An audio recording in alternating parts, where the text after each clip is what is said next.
சுப்பிரமணியம் பாட்டி உள்ள இருக்கு. ஐயோ ஐயோ நாசம் பண்ணிட்டானே கடவுளே, இந்த வீட்டோட ஐஸ்வர்யம் எல்லாமே போச்சு. ஐயோ கடவுளே, நான் என்ன செய்வேன்? ஐயோ பாட்டி, என்ன ஆச்சு பாட்டி? இதோ பாருடா, இந்த பாவிக்கு என்ன கொடுமை பண்ணிருக்கேன் நீயே பாருடா. என்ன பண்ணிருக்கு? ഞാൻ ഒന്നും പണിയില്ല. എന്റെ മുടിപ്പേര് അമ്മച്ചാണ്, ഞാൻ ഒന്നും ചെയ്തില്ലേ. செய்யலையா? ചെയ്യല്ലേ. இந்த மூளையோட காலில் என்ன போட்டிருக்குன்னு பாருடா. കാലില് ചെരുപ്പ്. அது தெரியாம போட்டிருக்கும் பாட்டி. அது எப்படி தெரியாம போடுவோம்? தப்பு பண்ணிட்டு தெரியாம என்ன சொன்ன எப்படி?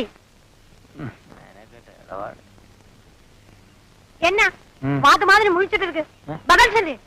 பண்ணினது தப்புதானே? தப்பு தப்பு. எவ்வளவு தைரியம் இருந்தா தப்புன்னு தெரிஞ்சிட்டு செருப்பு போட்டு இந்த வீட்டுக்குள்ள வந்திருப்பேன். அந்த ஆளு பாவம் பாட்டி. தெரிஞ்சிருந்தா நிச்சயமா செருப்பு போட்டு உள்ள வந்திருக்கவே மாட்டேன். அது எப்படி உனக்கு தெரியும்? உங்க எத்தனை வாட்டி சொல்லி இருக்கு இந்த அசகியத்தை வீட்டுக்குள்ள ஏத்தாதேன்னு. இதோ பாரு பாட்டி, நீ தான் எனக்கு சொல்லி கொடுத்திருக்கு தெரியாம தப்பு பண்ணா அது தப்பு இல்லன்னு. அதனால இந்த ஆளை மன்னிச்சிட்டு பாவம். முதல்ல அதை எடுத்து வெளியில போட சொல்லு. ஐயோ ஏதோ அதை எடுத்து புறத்துட்டோம். கிட்ட முண்டம் പാട്ടി ഒന്ന് നിന്നോ. എന്തിന് ഈ കരിവാട് കിളവി ഇവിടെ ഉള്ളപ്പോ എന്തിനാ പാവപ്പെട്ട പെണ്ണിനെ ഇവിടെ കൊണ്ടുവന്നിട്ട് കട്ടപ്പെടുത്തണത്? പാട്ടി ഒരു പഴഞ്ച മനസ്സ് ആദ്യം ഒരു ചാവട്ടെ, എന്നിട്ട് മതി പ്രേമവും പെണ്ണ് കാണലും ഒക്കെ സ്വാമി. അയ്യോ മഹാഭാവം പറയരുത്. എന്നാ സ്വാമി ഒരു കാര്യം ചെയ്യ, പട്ടി കൊണ്ട് സൂക്ഷിക്കണമെന്ന് ഗേറ്റ് ബോർഡ് എഴുതി തൂക്കണ പോലെ പാട്ടി കൊണ്ട് സൂക്ഷിക്കണമെന്നൊരു ബോർഡ് എഴുതി തൂക്കി പല പരട്ട കിളവി ചാവിയില്ല. ഒന്നും പറയരുത്. എവിടെ നിന്ന് കിട്ടി? പോന്നോളൂ, എല്ലാത്തിനും വഴി ഉണ്ടാക്കുന്നേ. നല്ല പ്രകാശ മടി താത്തേരെ കാലത്ത് ചെയ്തതാ. അറുത്ത് വിൽക്കാം.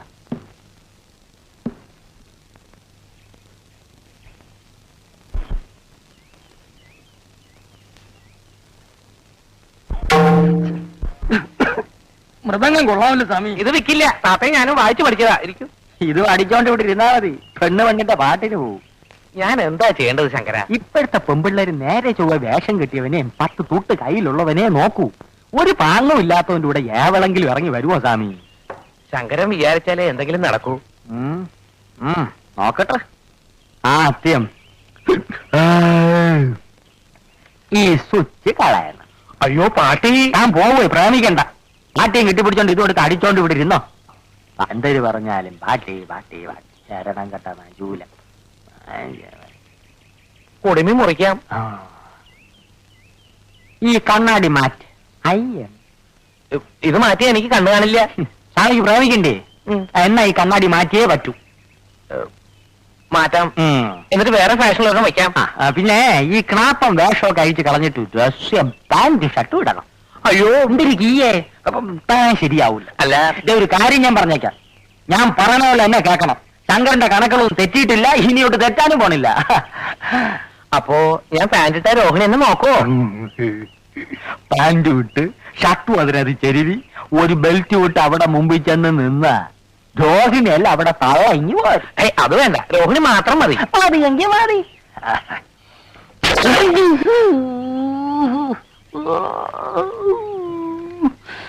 ശരി, പക്ഷെ പാട്ടി എന്തൊരു പാട്ടി? ഭർത്താവ് ചത്തിട്ടും തലയെ മൊട്ടയടിച്ച് കാവി ഉടുക്കാതെ പമ്പർമാരുടെ സിനിമാ നടിയുടെ വേഷത്തിലല്ലേ ഇവിടെ ഇരിക്കണത്? ഒരു വാക്ക് പറ സ്വാമി, ആളുകളെ വിളിച്ച് മൊട്ടയടിപ്പിച്ച് കൈ തരാം. ശങ്കര, ഗുരുദോഷം പാട്ടിയെ പറഞ്ഞു പാട്ടിലാക്ക്. അവിടെ ഇവിടെ വായുവിന്റെ അസുഖം, ഗുളിക എടുത്തില്ല. ഒരു 10 രൂപ വേണം സ്വാമി.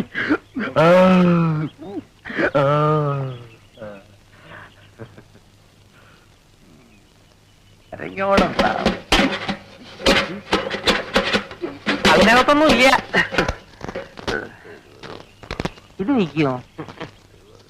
എണ്ണയും കിണ്ടൊന്നും വേണ്ട സ്വാമി, തികഞ്ഞില്ലെങ്കിൽ നാളെ ഞാൻ വന്ന് വാങ്ങിക്കാം. ഇതോ പറയാൻ പാട്ടി.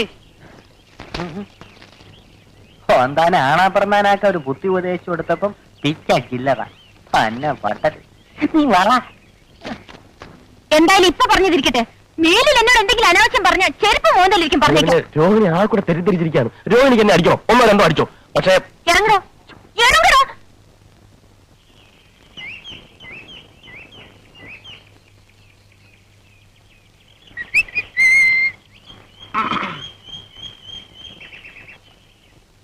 എനിക്ക് തെറ്റിപ്പോയി ആശാനെ, കംപ്ലീറ്റ് തെറ്റിപ്പോയി.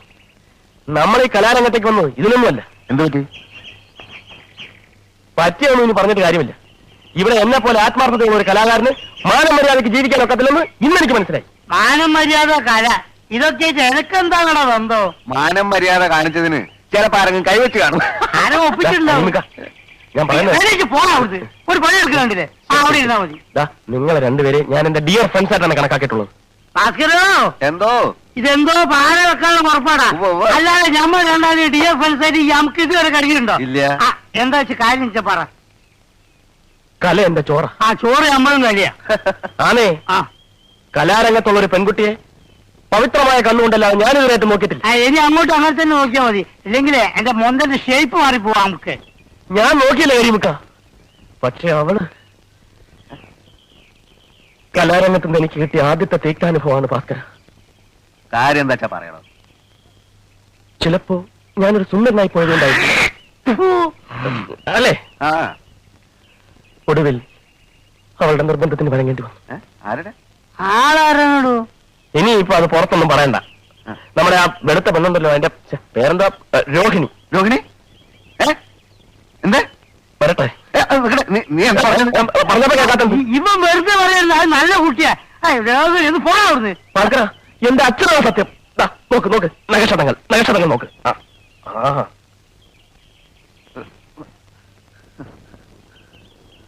തേണ്ടി ഒന്നിച്ച് ഒരു ട്രൂപ്പ് സഹകരിക്കുന്ന പെൺകുട്ടികളെ നമ്മുടെ സഹോദരികളായിട്ട് വേണം കാണാൻ. ഇവനൊന്നും നമ്മളെ പോലെ സംസ്കാരമുള്ള കുടുംബത്തിൽ പറഞ്ഞവരല്ല കരിമിക്ക. അല്ല, അങ്ങനെ സംഭവിച്ചു കാണൂ.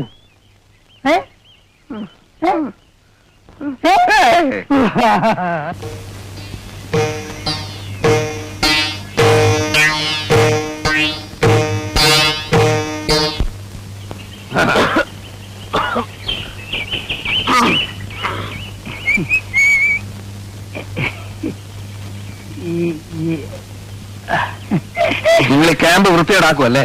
ഞങ്ങൾക്ക് പുറത്തിറങ്ങി നടക്കണ്ടേ? ആളുകൾ മൊത്തം കൊണ്ടേ? എന്താണ് ഞങ്ങളെ കണ്ട്. അല്ല, നിങ്ങൾ കണ്ടല്ലേ?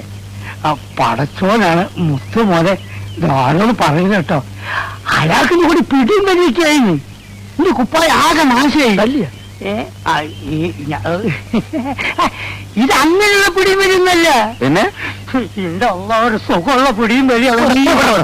എന്തായി? എന്താ പെട്ടെന്ന് ഇങ്ങോട്ട് പോകുന്നത്? അല്ല, ഇപ്പൊ ആരാണ് എപ്പോഴാണ് അങ്ങോട്ട് കയറി വരികയെന്ന് നമുക്ക് പറയാൻ പറ്റില്ലല്ലോ. അതെ അതെ. ഏതായാലും പടച്ചോനാണ് ഒരു കാര്യം തീർച്ചയാ. നമ്മൾ വിചാരിച്ചോ നല്ല ഊണ്. നിങ്ങളെങ്ങനെ വിചാരിച്ചു? ഞാൻ വിചാരിച്ച നല്ലൊരു പെൺകുട്ടിയാണ്. ഓക്കാണ് മോനെ. അറിയാന്നേ പറഞ്ഞല്ലേ, പോകാം. ഏതായാലും നമുക്ക് കിട്ടാവുന്നത് നമുക്ക് കിട്ടും. ഇനി ആ ഏരിയയിലേക്ക് ഞാനില്ല. ഞാനില്ല.